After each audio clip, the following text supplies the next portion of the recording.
The most valuable AI company on earth just offered the US government 5% stake in itself. Read that again. OpenAI wants to hand Washington, D.C. a piece of the company. And not only that, the CEO, Sam Altman, said that other AI companies should consider doing the same. Human in the Loop is a weekly podcast where two builders scoot through the noise of the AI hype cycle and talk about what actually matters. My name is Oscar Galo. I'm an AI engineer entrepreneur, and I live in the intersection between engineering and businesses. I'm Matt Wozniak, a serial builder and relentless executor. I come from the lens of what works and what doesn't. So let's jump into our first segment, Signal or Noise. It's an exciting news day. But we're going to start with Meta news. So what happened? Meta is building a cloud business for excess AI compute. On July 1st, 2026, Reuters reported that Meta is building a cloud business to sell excess AI computing capacity based on Bloomberg reporting. The move would let Meta sell access to AI models on its own infrastructure, raw compute, or both. This turns a giant capex burden into a possible revenue line. I think this is totally Signal. We were talking about it a bit before the show, and Meta was trying to get a leg in the AI race, right? And we've been talking about it for weeks now, like 10 weeks, actually. This is our 13th episode now. The direction that we see this going isn't private research labs anymore. It's going to be open source models. And I think this move by Meta only justifies what we've been calling out for weeks now. If their new business model is, hey, we're going to allow you to host this compute for these open source models, that means that there's money in this. And Meta's not in the business of losing money. They're in the business of making money. So I think this is 100% Signal. What do you think? This was really interesting. Like the first time I saw this, I was like, I don't want to be mean to Meta in any way, okay? Just making yeah, I just want to clarify. But it's clear to me that they are not able to compete on the AI market. Their open source models are worse than the Chinese ones, and they try. They really try.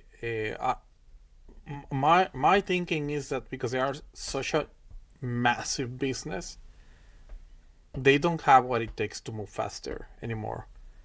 So clearly they cannot compete in the AI market. They cannot compete in the LLM market. But oh boy, they can compete on the computing one. Like they have way too much, right? Like, and it's clear to me that they will probably, I think they're pivoting. They're probably going to leave the whole AI research as this background thing. And they will try to increase the amount of computing they can sell. And it makes sense, right? They're selling shovels, right? Everybody's looking for the gold, and they are going to try to sell shovels, and they will probably make a lot of money in that process. So it makes a lot of sense from my point of view that they are trying to pivot in this moment where they lost so much money and they lost so many researchers, right? Because for this, you don't need researchers. You already have the computer. You already have a great team that manage all this. And let's be real, like their infrastructure is like amazing. Like I haven't seen Facebook going down once in my life. I don't remember, like it's very rare. If you compare that with Anthropic, well, it's even more, it's even better, right? Like how good they are at this. But to be fair, like I think it makes sense, especially because I mean, like you say, they are in the business of making money. This is money. This is free, fast money for something that they already have, and it can be a very strong income for them. So yeah. I think it's very smart from their side because they realize, hey, we cannot outcompete OpenAI and Anthropic. What we can do? Oh, we can sell computing power to all this business, and especially regarding like open source models that they're getting way better at handling all the tasks. So yeah, I think it's 100% Signal, 100%. I think, so I did say they're in the business of making money, and that's still true. But something to consider with this is they're also in the business of totally stealing all of your data. So I think it's worth mentioning, right? If you're going to be hosting stuff on Meta's, platform here, especially if you're hosting like these new cutting edge open source, open weight models, just go into it with the mindset of everything I put on there is totally going to be stolen by Meta and probably used to build up their own AI research labs, right? Because if they're the ones hosting all these, they get to see everything. They get to see all the new models. They get to see how they're being used. They get to see how they're being trained. They get to see everything. And this is also probably like a 4D chess move on them, by them, on as a business move, because as we said, they're not winning the AI race. It's a tough race to even get into, and I think this might give them a bit of an edge actually if they do decide to pivot that direction. 5 years from now, or however long it might be, but still totally Signal, and I'm interested to see what competitors might pop up in this market. And look, to be fair, I'm not defending Meta about their stealing data, because they do steal data. Like, even if you have the app and you put, if you use that option of ask not to track, it doesn't Ask work. not to track, It doesn't yeah. do anything. Like, they're not tracking is like just they ignore you and they keep tracking They're you, right? like, yeah, sure, we won't track. They're Sure, like, wink, like wink. we'll stop eventually, right? But to be fair, like, Anthropic is just as horrible at that, but just shadier. Because with Meta, that they're stealing your data. Because that's what they do, right? Like, you expect that from them. But Anthropic, like, if I remember correctly, the CTO of Figma was working with Anthropic, before he quit and jumped into a full-time employee in Anthropic. And what happened 1 week after he quit? Cloud Design was launched. And you check Cloud Design and you check Figma, and you are like, Yeah, same this thing. looks like, like they rip off something, And you see that the same person that was in charge in Figma of doing that, is now on Anthropic. So it's clear that all of them are doing it, which is the worst part, right? And Anthropic is a little bit more immoral from my point of view, because it even says that you cannot use Cloud or Cloud Code if you have a competing product, which means that after they launch this, the people who are using Cloud Code inside Figma, they need to stop using it, which is Yep. insane, right? But yeah, I mean, again, not defending Meta at all. I think they're kind of evil too, but at least you know what you're expecting from them. Yep. So yeah, okay, so let's jump into the second news. This is probably the biggest one, or the craziest one rather, that we had since we started the podcast. So in the last episode, we talked about nationalization, right? And we were discussing that we believe that we do not agree with nationalization, okay? But we believe it will happen. Not because it's necessary, but mostly because the governments see this as a race. This is a new Cold War. We even used that term in the last episode. This is a new Cold War, right? And it's just growing and growing and growing. This is not getting better, right? So in the second news is like OpenAI, they are proposing giving 5% of their equity to some type of U.S. sovereign wealth fund, like the one that Norway has, right? So on July 2, 2026, TechCrunch reported that OpenAI CEO Sam Altman proposed giving 5% of OpenAI's equity to a sovereign wealth fund, and well, citing Financial Times reporting, and the proposal will also ask other major AI companies to contribute similar stakes. And the idea is early and it's politically complicated, but it changed how we see AI companies as national infrastructure assets instead of just private companies. And I'm torn apart between this option, like what's happening here, because I don't like when business fails and then the taxpayers need to pay for them. I disagree 100% with that. Like I'm a capitalist that believes that when a bank fails, they should not be saved. They need to go into bankruptcy, like kill them all. Okay, like there's no point for you to keep these zombie businesses going around at all. Okay, And I believe that for everything. Like if OpenAI cannot hold their ground, let them board completely. Like there's no point for the taxpayers to be paying for bad decisions, right? I truly believe so. And to be fair, the Norwegian wealth fund is run pretty well. They are making a lot of money. But at the same time, a lot of the investments they are in America too. Like it's this circle, right, of like non-stop, trying to do this. It's mostly like their investment are mostly on SP 500s and stuff like that, all this business. So this is very interesting because we are living in a moment where we have a lot of haters of AI, a lot of them, right? And we have very ignorant people regarding technology. You could see Alexandria Ocasio Cortez uh, talking about nationalizing Apple because they are going to increase their prices. Like saying, "Oh, they already make so much money. Like, why do they need to increase the prices? Because there's no RAM in the world. There's no RAM. There's a shortage. The shortage has been already for 2 years. Okay, like she's too stupid to understand that the shortage is what increasing the prices, not just Apple randomly deciding like, yeah, we're going to increase prices just because we can. No, of course not, right?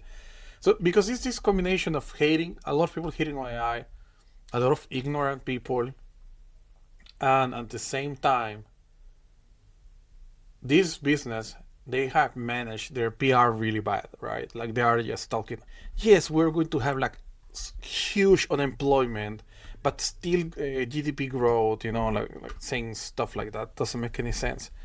Uh, of course, the hate will grow. And one way, actually, I believe I dislike this, but still, of calming down a lot of people is putting a part of their stake, right? A part of their amount of money they have, well, not they have, but of the business in this wealth fund, right? Why? Because the moment they start making money, I hope so, the reality is like this money will go to other citizens too. And in a lot of ways, will make the more lefties happier about it, probably, and if they can see like a proper check coming, from the money that they are making from this, they will be happy. They will stop protesting about AI. They will probably want even more AI, um, which is progress, in a lot of ways. But this is like an extremely complicated situation.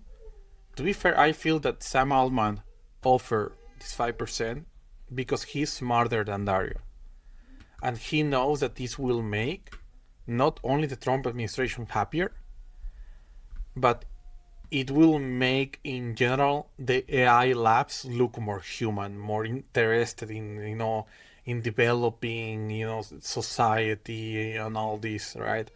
So it will settle down a little bit that side of the hate. I'm sure Dario will fight against this. He will fight against this. He will not want to keep anything, but he will probably be forced to. And I think this is just the beginning.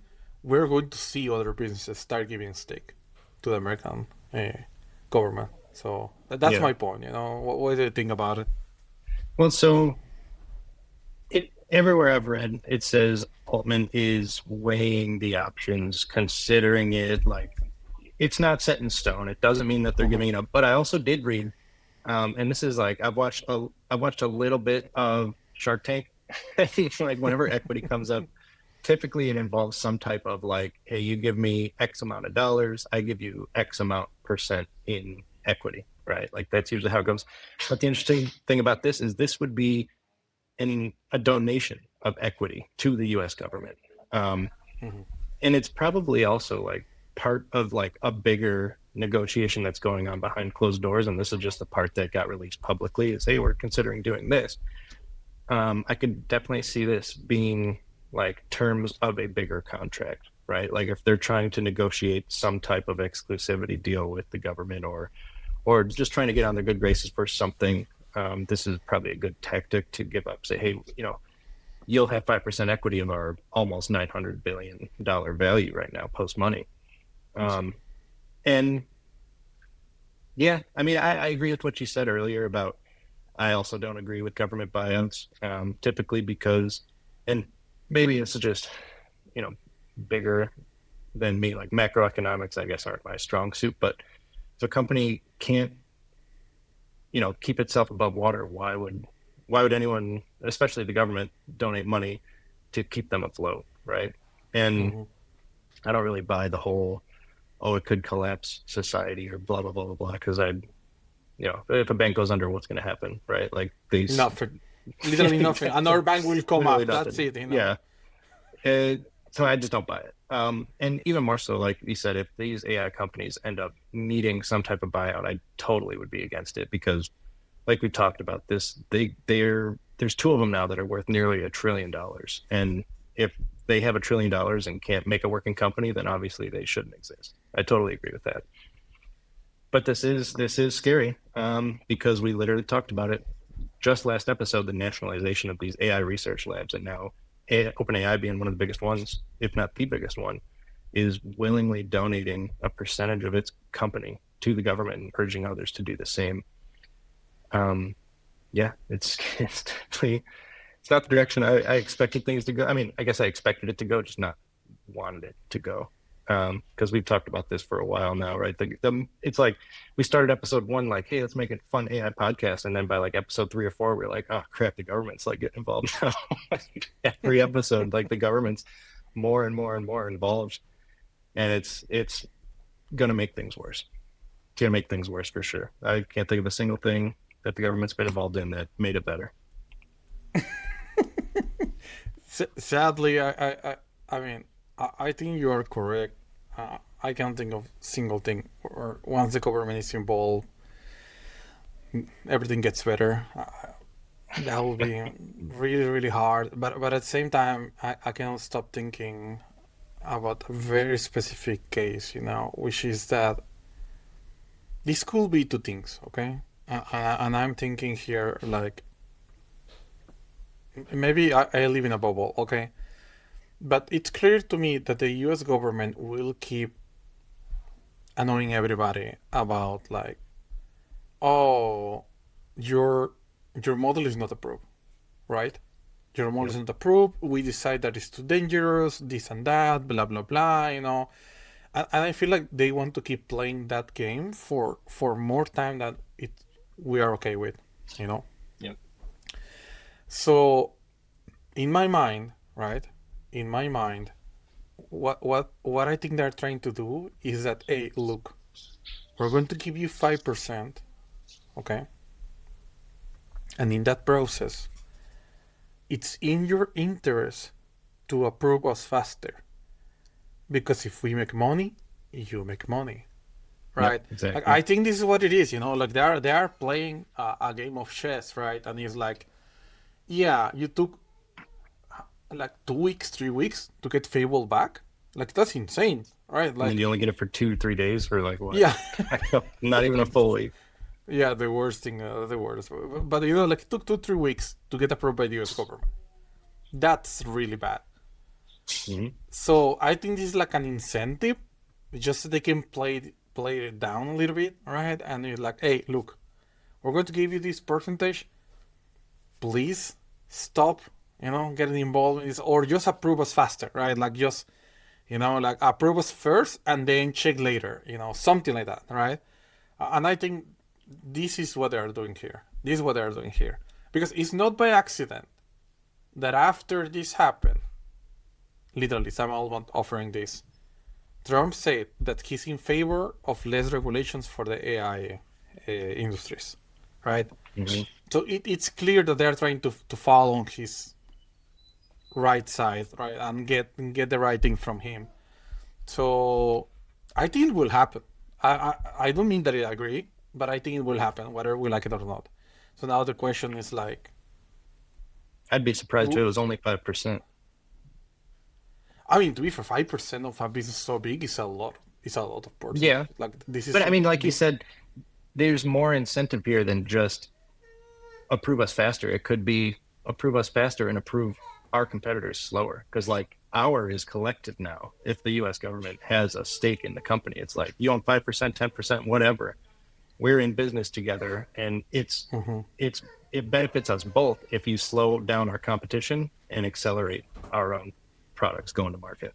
This is like the best GTM strategy ever. And I think this is why Sam Altman say that everybody should give a part of their Yeah. business, because they see it that way probably, and of course the only business that they won't do that are the Chinese labs. They know that, right? Like they know the Chinese lab won't give a percentage of their business to them, so it makes sense. It makes sense. I mean, how they are playing the game. I don't think this is a Hmm. good idea, but it will happen, whether we like it or Yeah, not. It will I think happen. it will. I can already see it.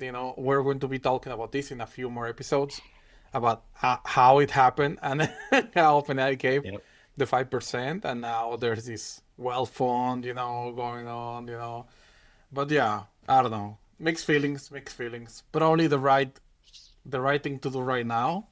Uh, but it's like I the don't know. government got to buy pre-IPO equity. Yeah, yeah, exactly. Imagine if you could be able to Yeah, do that. but once it goes IPO, like I could easily see it going like to the moon, dude, to Mars. Who knows? Yeah, for sure.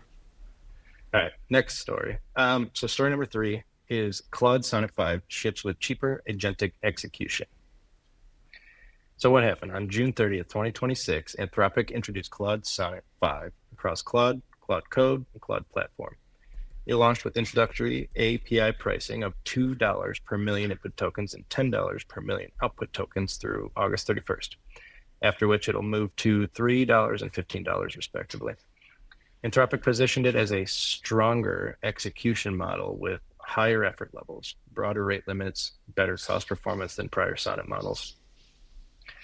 I mean, you could go back a few episodes back. I was singing Claude's praises. Opus is great. Sonnet is actually pretty great. Like Haiku's okay, but I've basically flipped since then. Opus is terrible now. Sonnet sucks. Like it's like they just continuously get worse and worse and worse, and that's what I've been like concerned of for like months now. It's like they keep getting slightly better, slightly better, slightly better, but when it gets to the point where it's even a fraction of a percent worse, like what do we do? Like because we've already jumped. Like we used to say, oh, OpenAI ChatGPT is awesome. Like we're using it, and then we were like, oh, this Claude thing's kind of cool, and then we totally said GPT's out, Claude's in, and now we're almost at the point where I'm about to say Claude's out again. GPT's back. I'm getting like whiplash here from all this, but yeah, I'm totally unimpressed with Claude Sonnet 5, and I'm totally unimpressed with Opus 4.8. I am, however, extremely impressed with Fable, and the fact that I'm losing Fable, it hurts. And like before the episode, right? Even if the next GPT model is even half as good as Fable or 80% as good as Fable, I'm ditching Claude as well. I agree with you on that. I mean, I think something happened, and I know this sounds extreme, okay? Because I know there will be some people like, oh, you are just like, like too extra regarding this. But I think there's a clear pre-Fable and after Fable world in coding, right? Yeah. Like for real, like I'm not even joking. Like all the other models, they felt like a small incremental change, literally, like Mm-hmm. small. Like every new version was, from my point of view, I know that there will, oh, but the benchmarks doesn't mean anything. From my point of view, every new release was like a 5% better. 5%, 7, if you want to be nice, 10% better, but it was not great. That's the reality, like they were getting better, yes, right, but slowly, slowly, and it's nice, it's still nice to see these incremental changes and how it gets better, but it didn't feel like Fable felt like a completely different thing. That is not like I cannot compare 5.5 to Fable. It's not even close. And don't even get me started with the Gemini models. It's even worse, right?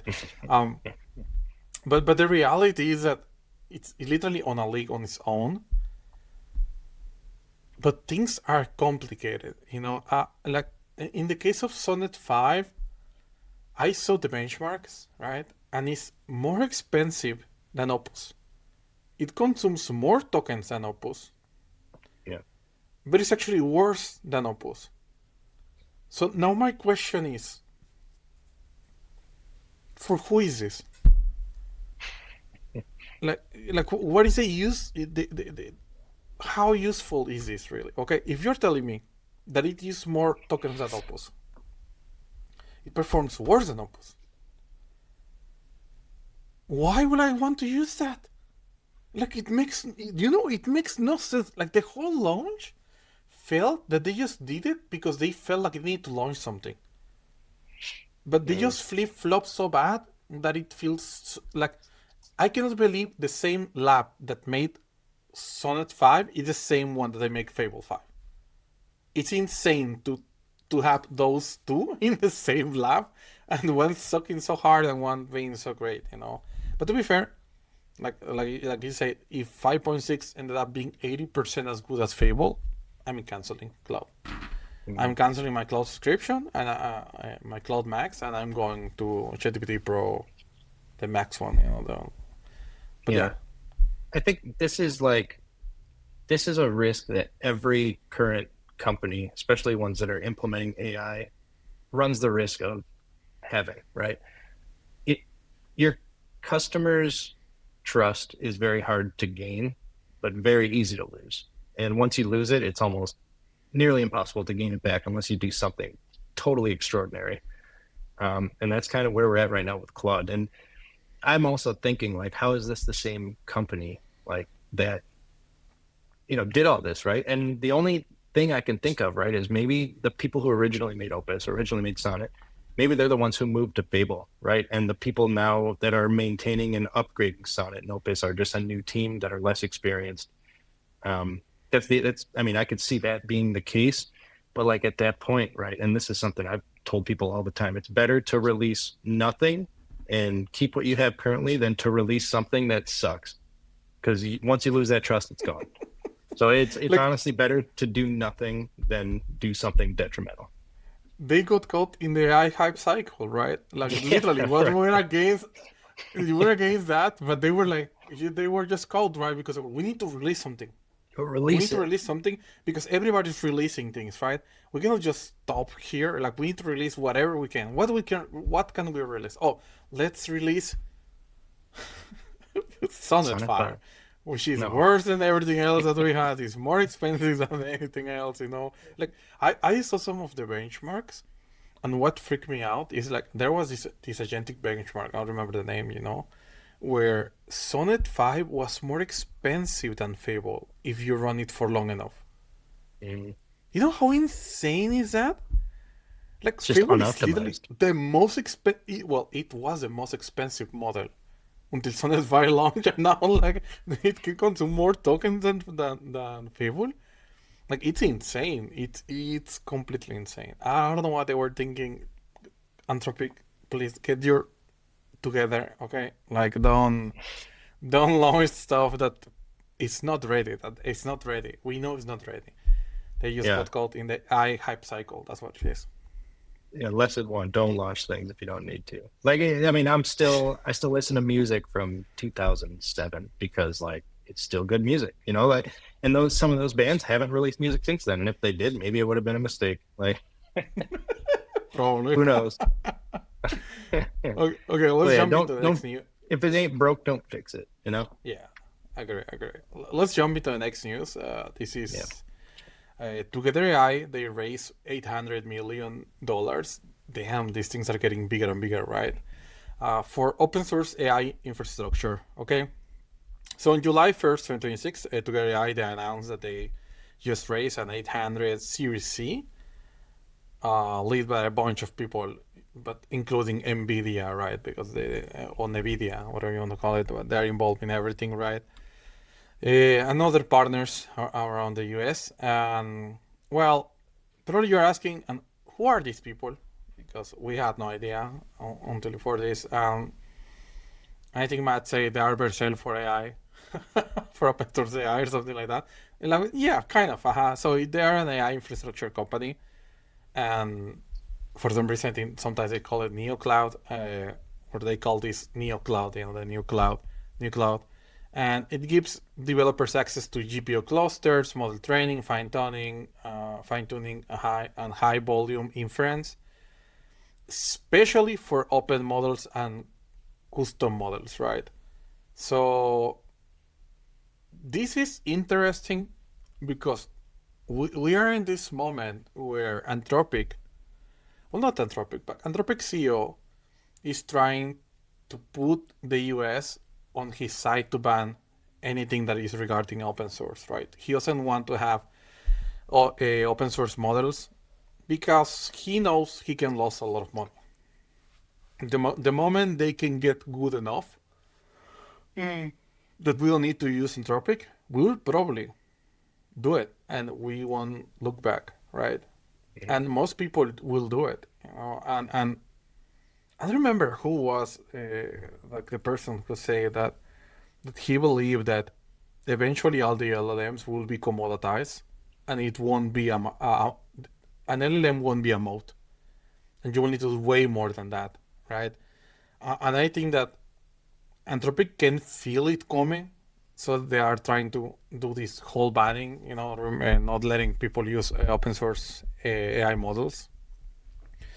So this is why it's great to see business like this, like putting money where their mouth is and trying to push for more open source, for infrastructure for open source, and just make it easy for you to be able to fine tune and in general do all these tasks, right, that you need to properly use an AI model. So I'm really happy that they got this massive amount of money, whether we like it or not.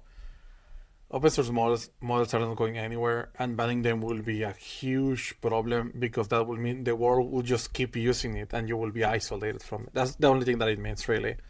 So this is signal 100% because we are getting more and more of these type of businesses, and we hope that even more come. So yeah. I think so. It's worth noting, right? This isn't like a brand new startup. They didn't raise $800 million overnight. Just like the story says, this is a Series C, which means they went through seeding, Series A, Series B, and now Series C. So this company has been around since 2022, and it's a well-known name in the industry, the AI, llama, like infrastructure, like research industry. They've been around for a while. So this round reportedly puts them near $8.3 billion valuation. And this is just a proven infrastructure player catching up in this new market. And it's interesting that they're basically going to be one of the competitors for Meta, for Meta's new venture that they're going off into. And $8.3 billion is not chump change. It's nothing compared to what Meta has, but you don't need a lot to prove the model works, right? And once they prove it works, then it just comes down to which one is more reliable, where is my data more safe, where am I more comfortable spending my money and hosting my models, right? And I think Together AI, I think they definitely have a shot. They've got a proven track record. Their founders have been around for a while. They've got a lot of established projects that, this is just the natural next step for them as a company.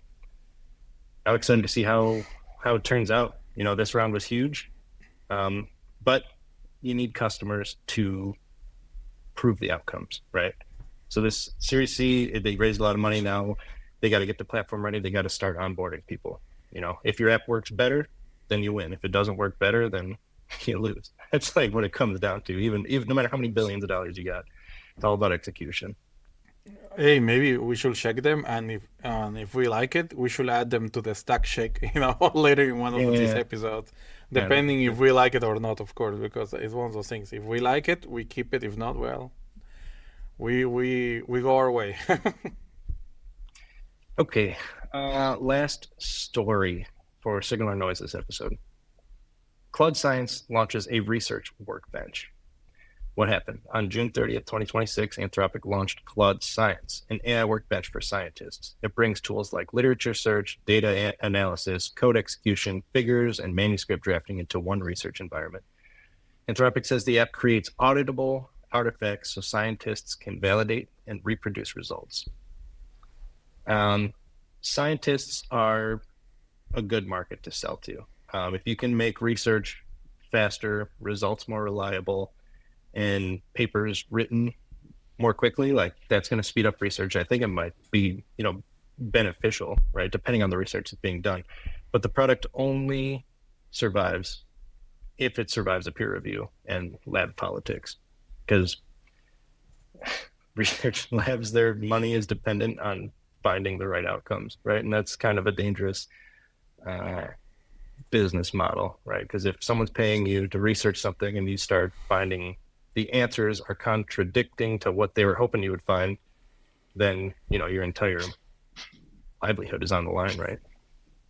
But I wonder how far we are from seeing the first fully AI developed thesis. I mean, there's probably already been some in grad school, right?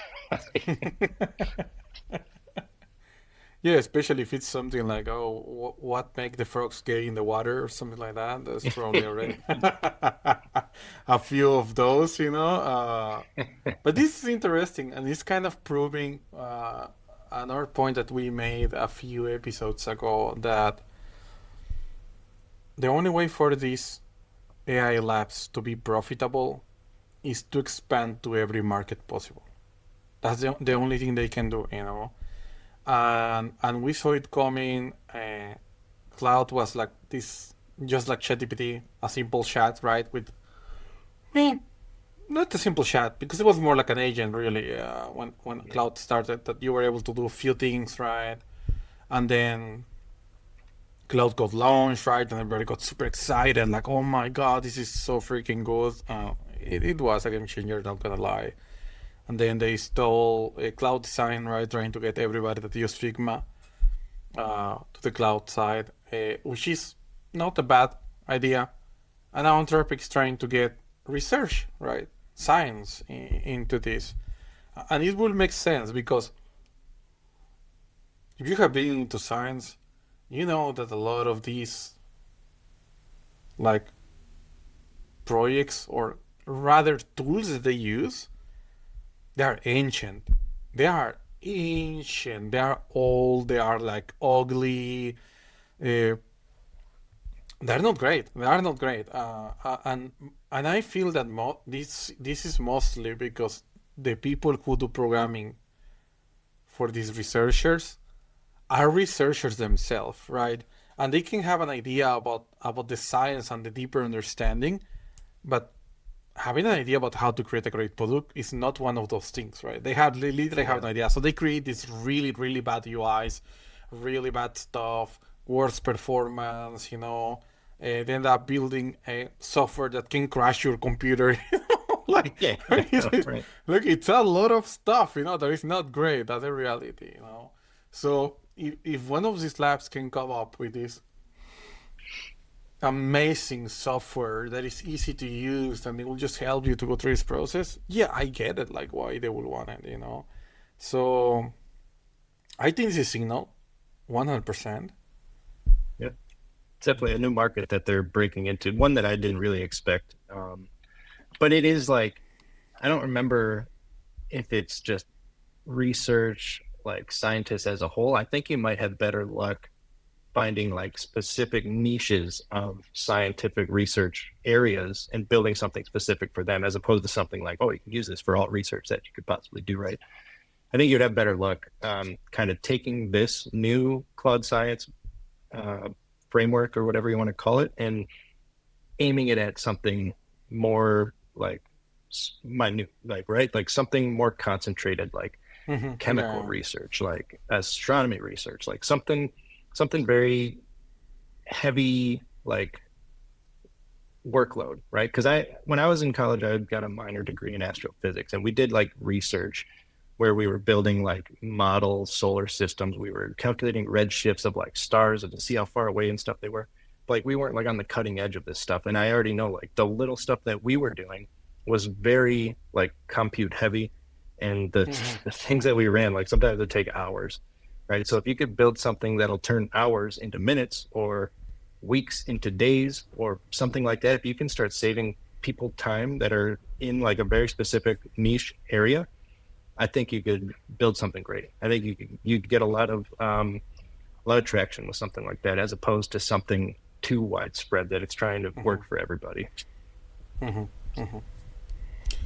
I think it makes sense. If I remember correctly, we talk about which one it was. It was OpenAI that they just acquire this biology startup. Remember a few episodes? Yeah, I don't know if it was Or it was Anthropic or Anthropic. OpenAI, but I do remember I was one of them. But I do remember that biotech company. Yeah, exactly. I mean, I'm curious if it was Anthropic, and I just this is why they voted. It could perfectly be, right? Okay. So that was the last news from Signal or Noise. So let's go into ship it or Oh, you skip don't want it. to do the okay? watermelon one?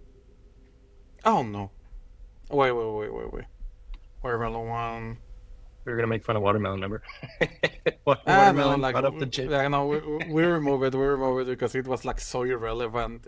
Oh, okay. Meta trying to tell us that they are on the edge of LLMs. Nobody believe it, brother. Nobody believes it. Like you're lying. Like I'm sorry. I know you're lying. You know you're lying. You know that I know that you know you're lying. Like, come on. Meta is not important enough to be to be like a Go back to closing your thing cloud. here. Go back to your cloud infrastructure, buddy. Okay, so let's jump into ship it or skip it. Here, this is how it works. Okay, we talk about ideas. Okay, and we try to stillman them, right? We pretty much like get these ideas from either some news, some interesting things that they are being built right now, from trends that we see on X and several things, right? And we just come with this.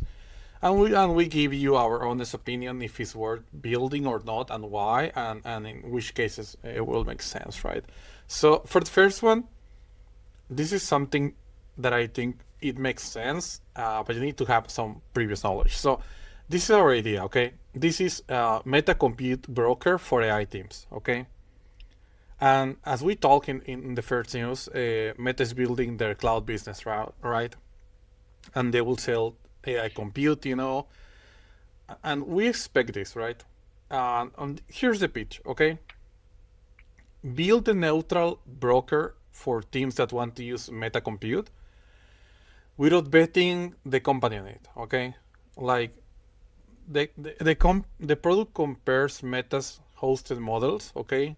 Maybe like their raw GPU capacity to AWS, Azure, Google Cloud, CoreWave, whatever, all those, right? The latency, availability, their rules, and it gives an AI team a migration path, right? Spend controls, failover, and all that. So I think this will make sense because let's be real, okay? Every time we have one of these like infrastructure type of businesses, the main problem, and it will be for Meta, is how complicated they are to use. How extremely complicated they are. Like, nobody enjoys using Amazon Web Service Console. Nobody. It's ugly. It's complicated. Google Cloud is the same. It's horrible. Whatever you need to use, like, it's like in layers and layers and layers of just weird options, and so many things can go wrong. Like, it's so annoying that we don't use them like directly. We use Vercel because it's just faster. Like, and we're technical people, okay? We're technical people, but it's so annoying to properly set up an Amazon Web Service, like database and backend and everything. And I know they have their Amplify stuff, which is supposed to be easier, but then you need to go into the whole using GraphQL. Nobody wants to use GraphQL. Come on, be real. Like there's so many things that nobody likes to be around. And Meta will have this problem. I'm sure, like that their cloud stuff will be ugly. It will be complicated, and only internal people from Meta will understand for real how it works. So this is what I think, right, about that. So Okay, so I'll say ship it if AI compute buying is messy now. Uh, Teams do not want one vendor. They they want optionally failover and a build that does not punish the growth, and that just go through all of the other ones. Meta entering the compute creates like a new comparison problem, right? Buyers will ask whether it's cheaper, faster, safer, and stable enough. The wedge is control, is cost control. Okay, that's what it is. If you can cut in inference spend 20% for a team array spending 6 figures a month, the ROI is massive, right? And I'll say like skip it if the broker businesses get squeezed and the cloud vendors can expose their pricing tools and their procurements, for the team, and maybe offer some type of direct contracts with this, that paying less or whatever. You will need a deep integration across vendors, and to be fair, most vendors they want you to sell their compute. This is why all these uh, business like Vercel exists, because they want them to do it for them, right? Mm-hmm. And well, and skip it if meta compute is not broadly available or reliable. You build a dashboard around rumor shaped market, and well, that's not a good idea, right? So I'm sure you can even build this 100% relying on Meta and have failovers from Google Cloud and from Amazon.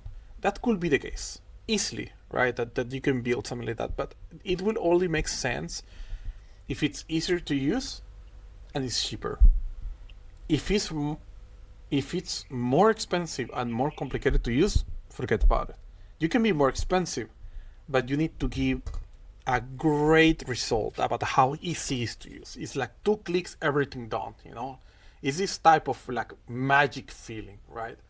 And if you can do it like that, it will probably be a good idea. And since this is starting, this like the early times for this, you can start, like checking how it's going to work. If you have insiders in Meta, just check with them. But this could be the birth of a business, like more business like that, like Vercel and all these resellers that they actually just resell AWS and G Cloud services, but just in a more friendly way, right?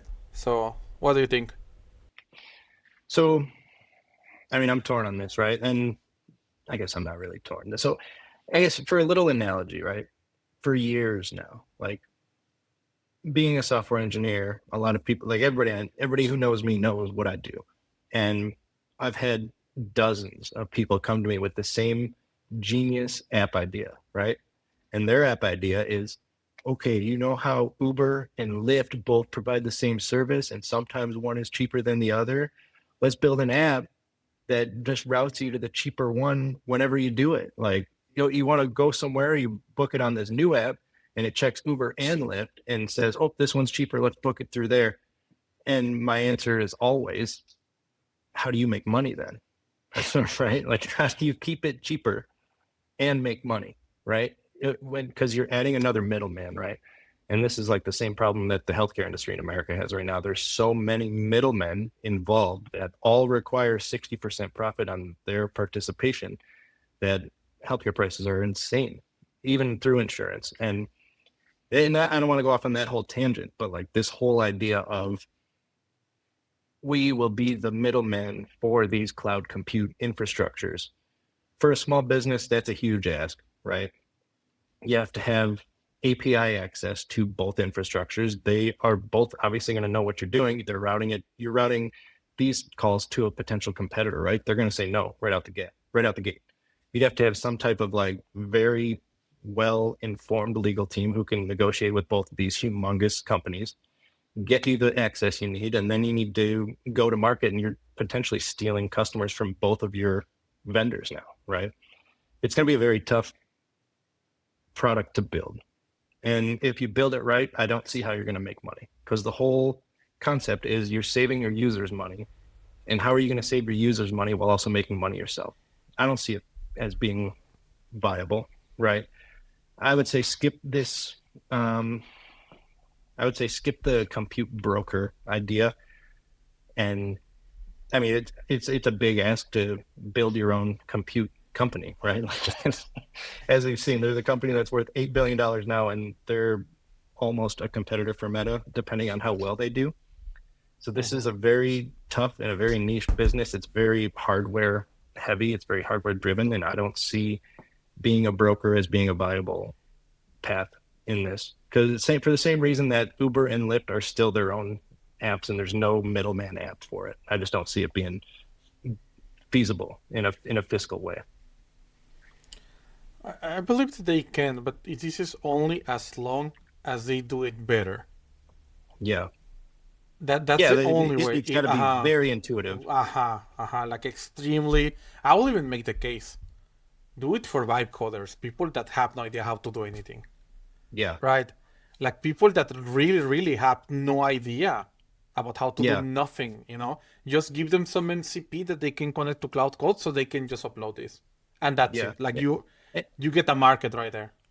and don't even market it. You would have to not market it as being cheaper, just market it as being easier. And you would probably, yeah, I don't know, for where you're going to host it, face Meta or Together AI, or even a different one, right? Or even somewhere on your own. The selling point can't be that it's cheaper. It has to 100% be that this is way easier to use, and it's push button start. You press play and it's gone. Like that's a selling point, not the fact that it's cheaper. I think because Plug and play more always sells. Plug and play yeah, plug and always play. sells. Yeah, like even for me, like if I go to download like some like new AI like tool, or some AI like open source thing, and I'm like reading through it, it's like, oh, you gotta do this, you gotta do this. I'm like, nope, never mind, I don't want it. Compile the Python Yeah, code, no, right? And no, they're all like, don't want to do it. no. Just let me I want to type slash this app. I just want to use it. Like I don't want to download it. I don't want to compile it. I don't want to do any of that crap. So if you can build that, then I would agree, ship it. But it all depends on your selling point. If your selling point is, hey, we're cheaper, I don't think it's going to cut it. It's got to be, hey, this is way easier. That's the entire reason why I use Vercel, even though they got hacked by Team Shiny Hunters. Like, I mean, to be it's fair, easy. everybody got I hacked. pointed on my GitHub, and it's on the internet. Like that's all that matters to me. Yes.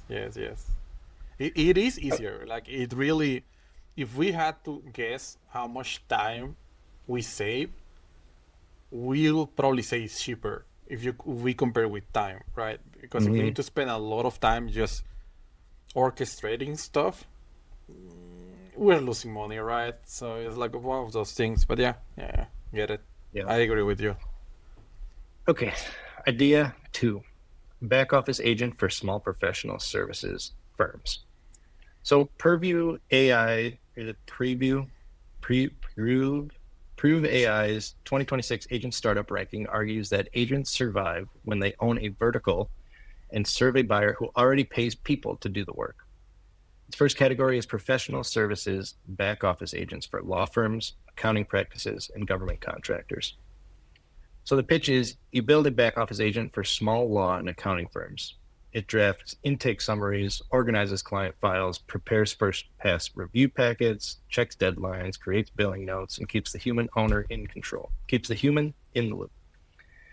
Do not sell to an AmLaw 100, sell it to the 5-person firm where one overloaded paralegal or office manager is the operating system.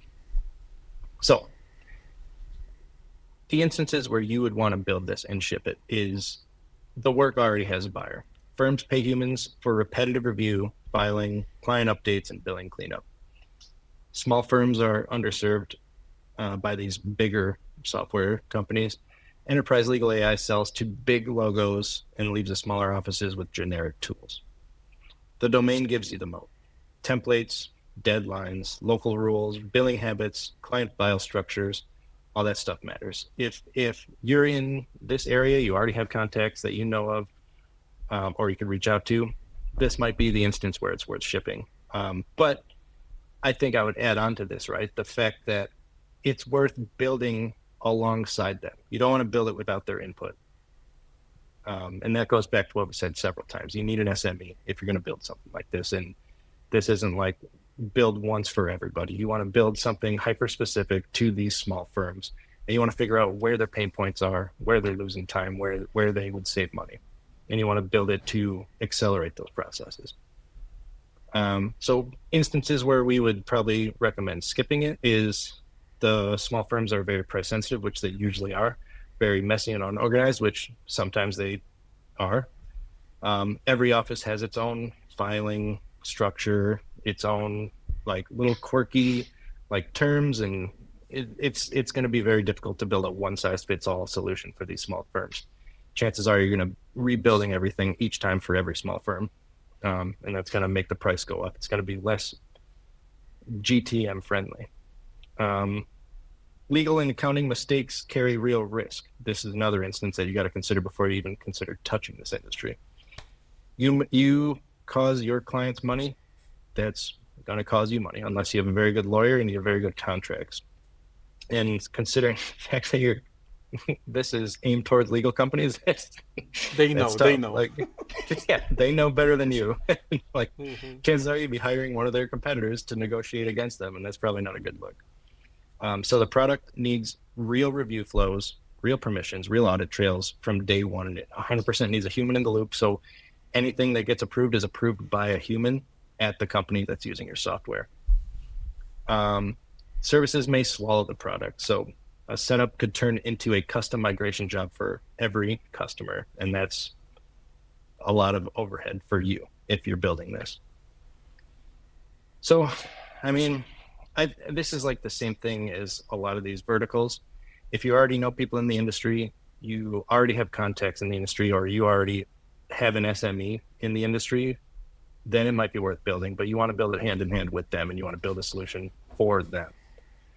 I wouldn't just go into this blind saying, hey, I'm going to build a AI legal review app that everyone's going to use, because no one's going to use it.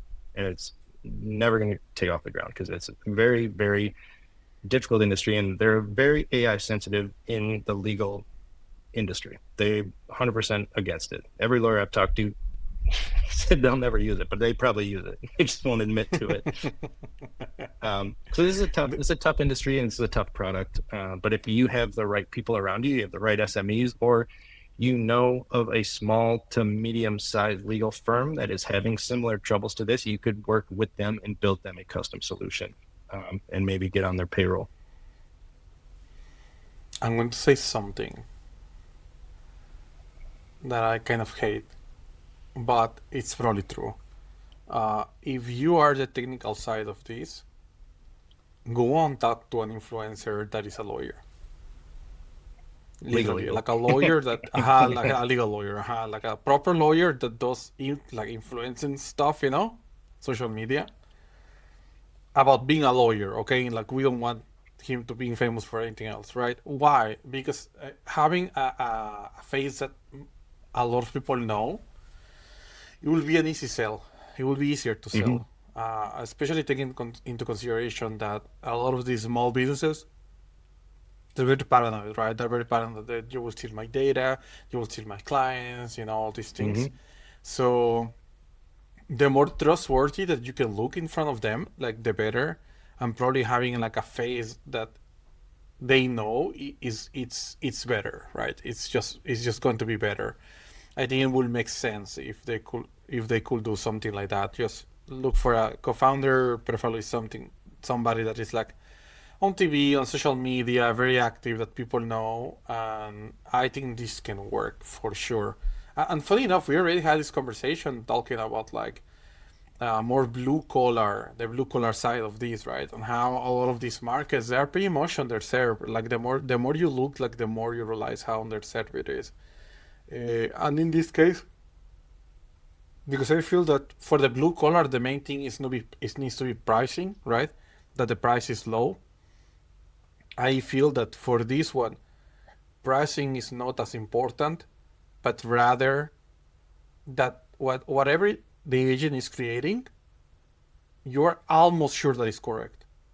Like, in this type of project, evaluations, structure outputs, all those things, they will be like the core system, literally, of your stuff, because you will need to be comparing your outputs to another versions, right? Just to be sure that it's actually in line, right? and you will need to have like some type of like rack system or something that can you go and check like, okay, is this article is even real? Does it exist? Okay, oh yeah, look, it's right here. Like you will need a lot of evaluations. That's the reality. But it's viable. But I think that pricing is less of a worry. Being correct is more important in this case. I think in every case it's more important. I always tell people, and I said earlier in this episode, it's better to do or say nothing than to say something wrong, right? And this is like for a agentic like based product, right? Like if you're feeding your clients hallucinations or like you're just pumping out AI slop, it's going to lose respect. It's going to lose followers faster than it'll gain anything, and it's hard to gain those back. Agree. Okay, so what do you say? Should we close with our unpopular opinions? Let's do it. I'm excited. My favorite part of the podcast. Unpopular opinions. Okay, so unpopular opinions, we pretty much share one opinion each of something that we believe that, well, some people will be uncomfortable with most of the time. And we kind of make the case about why we think that this is not just for being contrarian. This is really something that we agree and we believe that is real, right?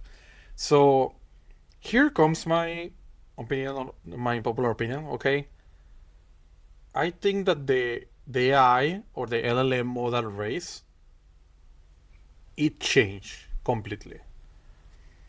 It's becoming an infrastructure race plus a nationalization race.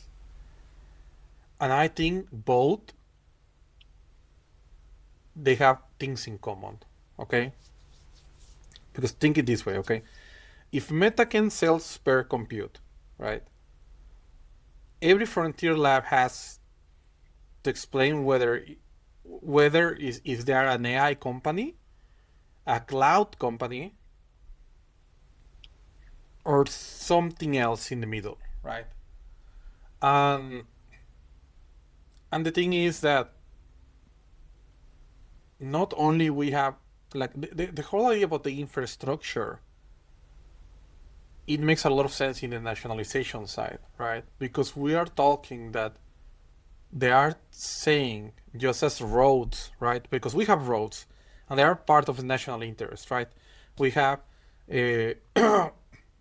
we had dams, right, to have like the water in place, like we have many things that we consider that part of the infrastructure of a country, and how important it is to have those things, right? Like we really, really believe that that's part of what the government needs to keep working properly, right? I think for the first time ever, AI is jumping that fence to the other side. Like AI, for the first time, is like, yeah, I am as important as electricity. And that's a crazy pull. That's a crazy pull because for something that has not giving proper money back, I will say, it's a crazy pull, and look, Karpati say this better than me, and not Karpati. Oh my God, what is the name of the founder of Palantir? Alex something. He has a very weird name too. Alex Karp. Alex Karp. See, Peter close Thiel, enough. Close Alex enough. Karp, Karpati. Stephen Cohen. Yeah. Same guy. Yeah. Alex Karp said like way better than me. He said, if Anthropic will have a real business and they will tell you they can just go into your business, right, and 20x your output, they won't be asking for $200 a month. They will be asking for 20% of the money that you're going to make, right? It will just make sense. Like, hey, don't give me money straight, like in front. I don't need it. I will set up these processes for you, and you will give me 20% of the money you're making. 10%, 15%, whatever you want to call it, right? And we know for a fact that the economics of all this, it's really shady and a little bit weird, and I think that a part of that is because we're still very, very used It's very new. I mean, and we're not used yet to how to properly use that, right? Because like we were born and electricity was already a thing, right? Like we are not thinking like we didn't have that process of going from lamps to electricity, right? Like it didn't happen, right? Uh, but this is how it feels with AI right now. This is how it feels, and making AI part of the national infrastructure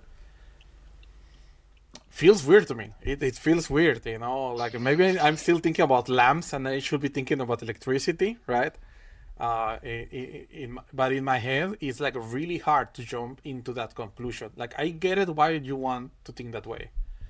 You want to be on top. You want to be on top of every country that could manage to create a great AI. But the race got very weird. The race got very weird. We were talking about like progress and stuff. Now we have governments involved in this. We got Fable out of the place for 3 weeks. Then we got it back for a few days. You know, like things are weird. Like we're seeing so much change, some for the good and some for the worse, at the same time, non-stop, and it's Mhm. very confused because usually, or you do horrible changes like the European Union trying to make everybody poorer, or you try to make more money, right, in that process. And this is the first time that we are seeing both at the same time, just zigzagging like this, which is very confusing. So yeah, that's my popular opinion. Yeah, I mean, we've talked about we've been alluding to it for a while, right? We've been saying like open models, harnesses, infrastructure, and now like we've been proven right again. And not that we've always been right, we've been wrong. But on this one, this is basically what we predicted, right? Open source models, harnesses. It's the age of harnesses, it's the age of new infrastructure, and this is just the obvious next step for that. So I'm interested to see where it goes. I hope somebody aside from Meta can become the front runner because that's not good, right? Um, but yeah, I agree.